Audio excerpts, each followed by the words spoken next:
virtue for a broken human being.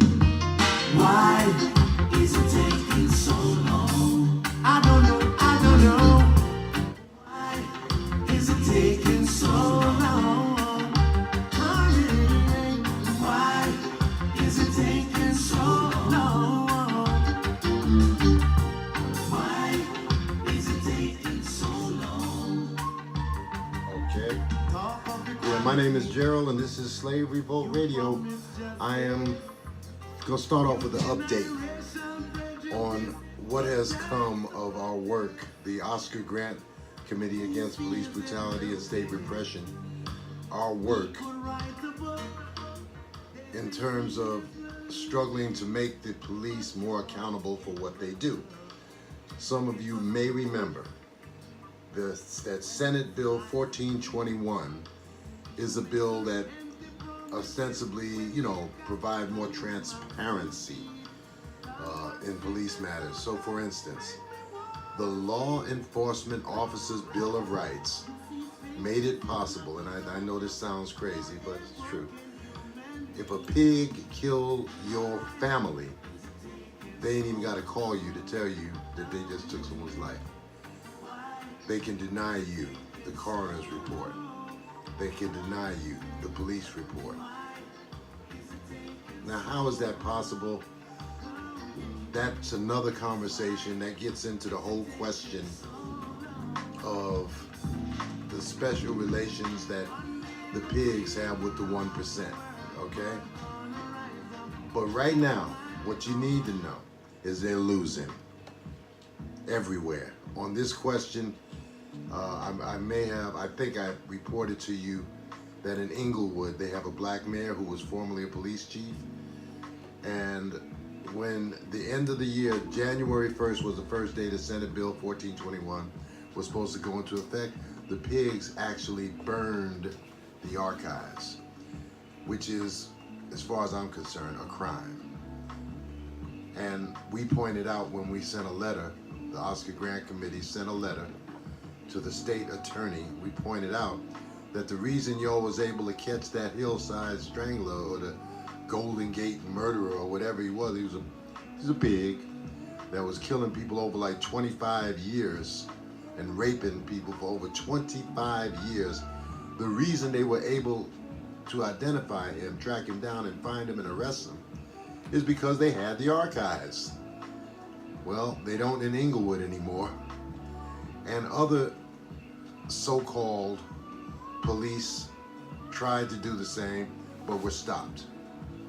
Now, we filed with a group called American Civil Liberties Union, and we filed on our own to get our documentation about P.D. Perez, for instance, and Terry Almonds, and Augie Gonzalez. Those are the three families that the Oscar Grant Committee is working with currently. I think I'm just going to show you what they sent us. Confidential attorney-client privileged investigative report. What does that mean? Does that mean we're not supposed to share it with the public? No. It's a whole lot of hogwash. When you take somebody's life, it's no longer a secret. You understand? But here it is. Just so I want you to see it with your own eyes. Because half of the pages we received were like this. One half of the pages we received from the city of Richmond were like that. Now there was words on other stuff. But then, okay? And they call that being accountable. We don't, the struggle continues. The next point I want to get to, and I mean that, the next point I want to get to though is,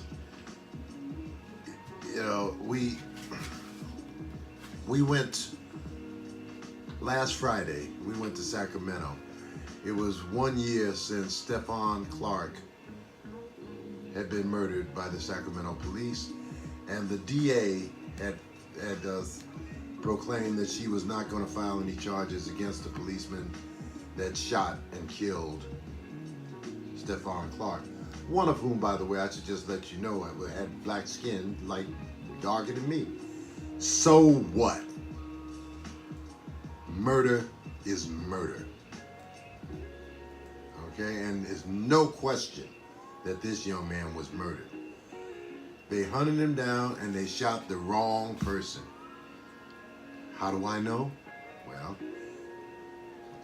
about a year ago, the police were called because somebody was busting windows and taking stuff out of folks' cars, all right?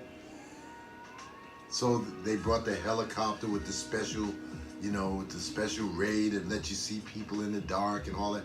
And then they murdered the brother. Talking about they thought he had a gun, he had a cell phone. But not too long after that, the young man who actually had busted into the cars stepped forward and to proclaim that he was the one that had actually done, the little larceny or whatever you want to call it. So it's no question that Stephon Clark was an innocent man.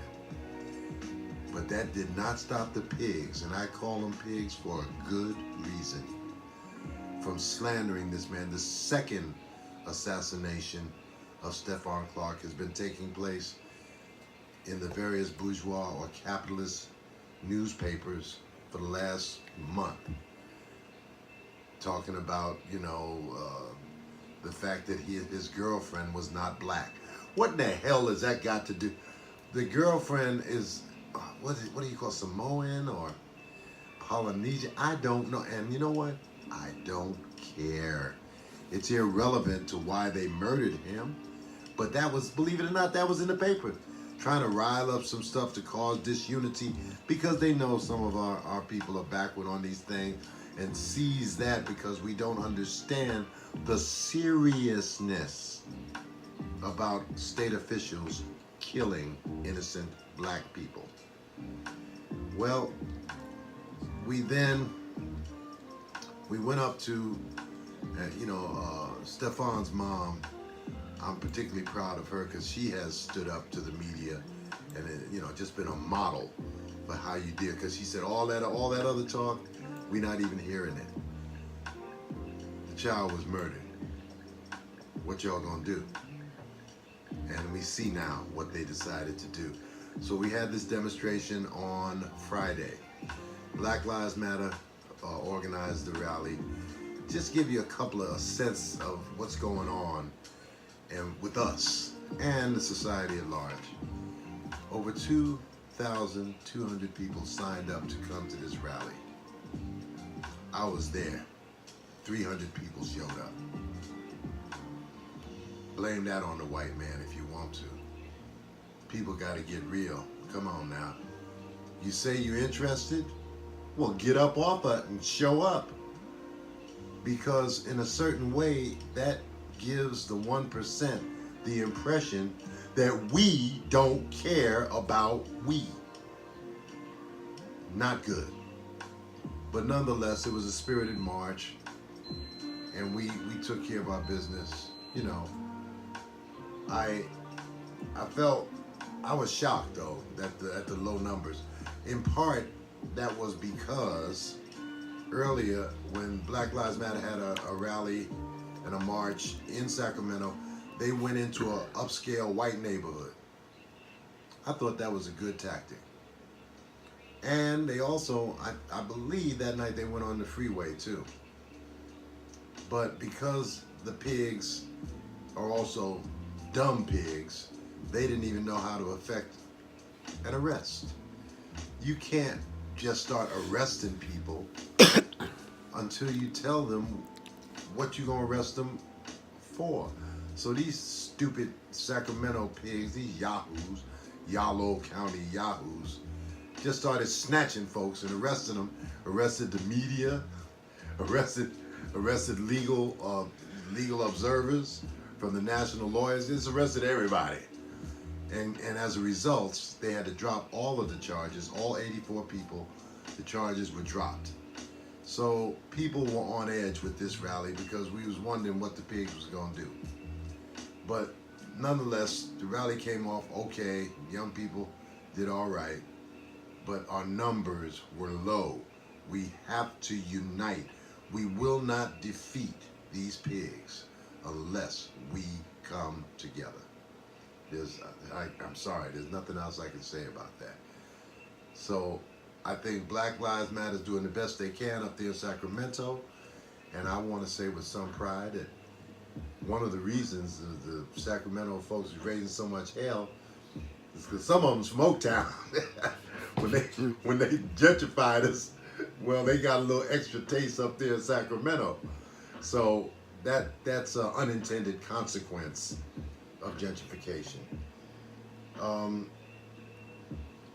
Nonetheless, the problems continue, and I'm the you know, some silly pig. They're always silly, and what we gonna have to start doing is ridiculing them. They done come up with this slogan, believe it or not, because you have Black Lives Matter. They said Blue Lives Matter, because some pig got his brains shot out, right? Well, okay, but you know what else matters? Blue lies matter. L-I-E-S. And I'm gonna put that on a sticker or something. Let me see. Yeah. Or everybody say yeah. Okay, well, help the brother out there. Can I get a t-shirt? Yeah, there you go. But we need to take every false, hypocritical, stupid move on their part and throw it back in their face without mercy. Because we are paying attention and we are organizing, but we've got to unite in action. You know, we got to show up. And I know it's hard, you know, getting all the way to Sacramento and all of that, but we can do better. And you know what? We will do better. And then when we can, they won't give us a redacted document. This document, by the way, is about the murder of Petey Perez. And it's really, one has to regain one's composure to even, because naturally we read the document. In the document, the pig that murdered Petey says that he couldn't get to his, they have the taser, because Petey was trying to take his gun. Now, there's just two things for y'all, to people to know. Number one, the pig didn't have on his taser, because we have the tapes. We got the tapes from the community. Stupid asshole got the lion, and Blue Lives Matter. Got the lion and I'm sorry. I'm gotta watch that now. But he got the lion, and he never knew that we were gonna get video from the community. Also, then, you know, so that's, you know, but here's another thing. The police took his gun and his holster from him the night of the incident and took it and performed a DNA test on it to see had Petey touched the gun or even his holster. Nothing. By the way, the tapes show Petey never even reached that way. He was struggling, just trying to get to his feet. All right? So here we go. So we got a situation where the document itself exposes the fact that blue lives matter. That's going to be all right now from Gerald and Slave Revolt Radio. I'll see you again next week. Thank you very much.